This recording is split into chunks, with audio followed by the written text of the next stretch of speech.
Frère Branham raconte. Salut les amis.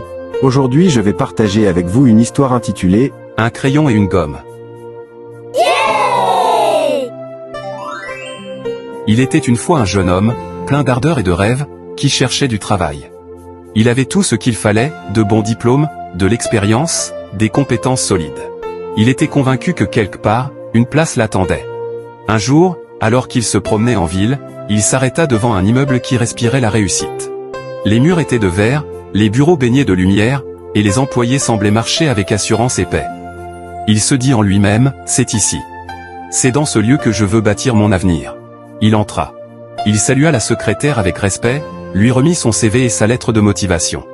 Elle les parcourut rapidement, hocha la tête, et lui dit avec un sourire, « Monsieur, tout cela est très impressionnant. Mais ici, pour espérer travailler avec nous, il faut deux choses essentielles, un crayon et une gomme. » Le jeune homme, surpris, cligna des yeux, « Un crayon? Une gomme? Mais pourquoi? J'ai de l'expérience, je suis précis, je ne fais pas d'erreur, je n'ai pas besoin de gomme. » La secrétaire le regarda longuement, puis répondit doucement. « Alors je suis désolé, monsieur, mais vous ne correspondez pas à l'esprit de cette entreprise, car ici, nous savons que l'erreur fait partie du voyage. Nous ne cherchons pas des gens parfaits, nous cherchons des gens capables d'apprendre, de se remettre en question, et d'avancer malgré leurs fautes. Le crayon, c'est pour écrire, oser, créer. La gomme, c'est pour effacer, corriger, recommencer. » Le jeune homme repartit, silencieux, méditatif. Et sans le savoir, il venait de recevoir bien plus qu'une réponse à sa candidature. Il avait reçu une leçon de vie.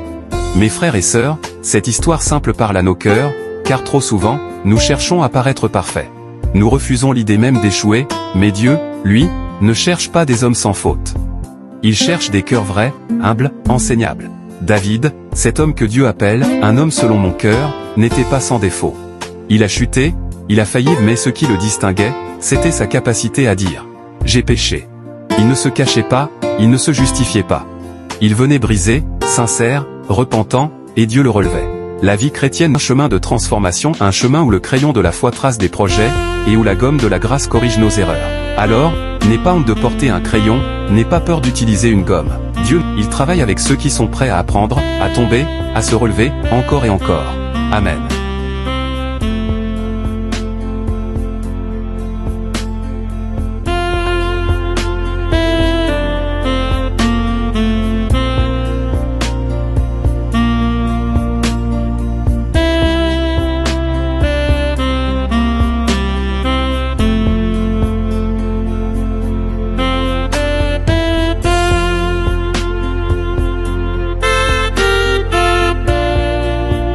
Que Dieu vous bénisse.